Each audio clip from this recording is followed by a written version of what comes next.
A key idea to building a more sustainable city is to encourage public transportation. There are 3 different steps we can take to do this. First, we can make public transportation more cost-effective. By doing this and bringing down the prices of public transportation, this will allow more people to be able to use it. Second, we can make public transportation more seamless at work facilities. By providing access to locker rooms for bikers to shower after biking to work, this will allow more people to bike. By providing bus stops near work facilities will allow more people to take the bus to work.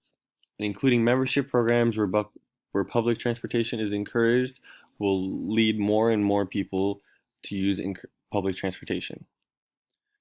Also, we can disincentivize driving by removing parking spaces and increase the price of parking meters.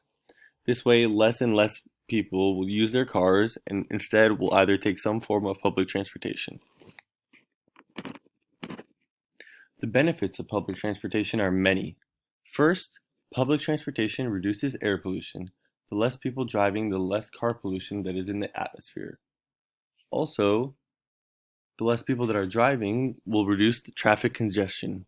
The more people that take public transportation will lead to less traffic to be in major cities like San Francisco or LA.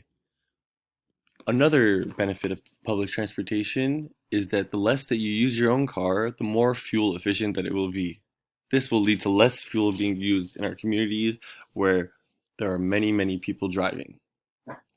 Lastly, the biggest benefit of public transportation is that it will benefit the community financially because all the money gained from public transport systems will go back to your community. This is why a key idea to building a more sustainable city is to encourage public transportation.